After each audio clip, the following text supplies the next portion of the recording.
部下の視座を上げるマッチ&リードテクニックということで、今回は情報提供させていただきたいと思います。部下と上司のコミュニケーションがうまくいかないのはなぜなんでしょうかということなんですけども、一言で言うとですね、視座が違うか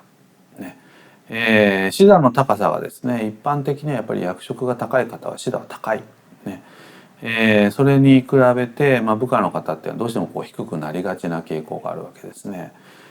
視座の高さが違うということはどのことが起きるかというとですね、まず、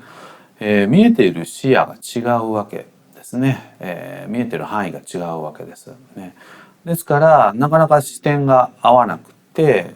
あるいは部下の立場からすると気づかないことというのが往々にしてあるということなんですね。ですから例えば皆様上司の立場で見た時に彼はちょっと視座が低いなと思った時に是非使っていただきたいテクニックを今回はご紹介をしたいということなんですね。それがマッチ&リードテクニック、相手に合わせて導くということなんですね。ですからステップは2つですね。1つ目がマッチ、そして2つ目がリードということですね。1つ目マッチなんですけれども、部下の視座までこちらから降りていって相手の意見を受け止める、受け止めるっていうのは受容するということですね。すなわち相手の話を聞くときに評価をしないということですね。なるほど、そういうふうにも言えるねということで、相手の意見をきちんとまず受け止める、マッチをするということなんですね。で、2つ目、今度は部下の視座を上げるために順接で上司の視座から説明をするということなんですね。なるほど、そういうふうにも言えるねと。それで、こういう考え方もできると思うんだけどどうかなということなんですね。今それでというふうに言いましたね。これが順接なんですけども、これを逆接にしてしまうとですね、しかし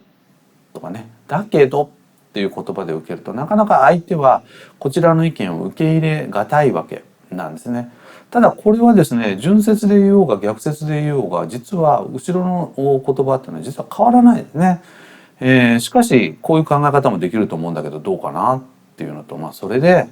こういう考え方もできると思うんだけどどうかな、どちらも実はつながるんですね。ただ相手の立場から言うと順接で言われた方が押し付けられた感がなくてですね、受け入れられやすいということなんですね。ですから実はこの順接というのが一つポイントになってくるかなというふうに思いますですね。ですからついつい逆接で言いたくなりがちなんですけれども、そこをぐっとこらえてですね、相手の意見を受け止めながら、こちらの考えを主張すると。ぜひそういうコミュニケーションの習慣を身につけていただけるといいんではないかなということですね。で、この部下の視座を上げるというのはやっぱり日頃の OJT でですね、やっぱり意識的に粘り強くやる必要があるんではないかなと。1回2回やっただけではですね、なかなかうまく伝わりませんのでね。ただ中長期的に見ていくとですね、部下の視座がもし上がったとするならば、こちらからの仕事を任せやすくなりますよねということですね。すなわち私たち自身の仕事が楽になりますね。プレイヤーの側面の仕事をできる限り減らして自分自身はマネジメントに専念できます。で、部下育成の要諦というのはこういうところにありますのでね、ぜひ皆様ご自身でこういうコミュニケーションのテクニックといったらなんですけどね、そういったところぜひ身につけていただいて部下育成に生かしていただければというふうに思いますね。以上、部下の視座を上げるマッチ&リードテクニックということで情報提供をさせていただきました。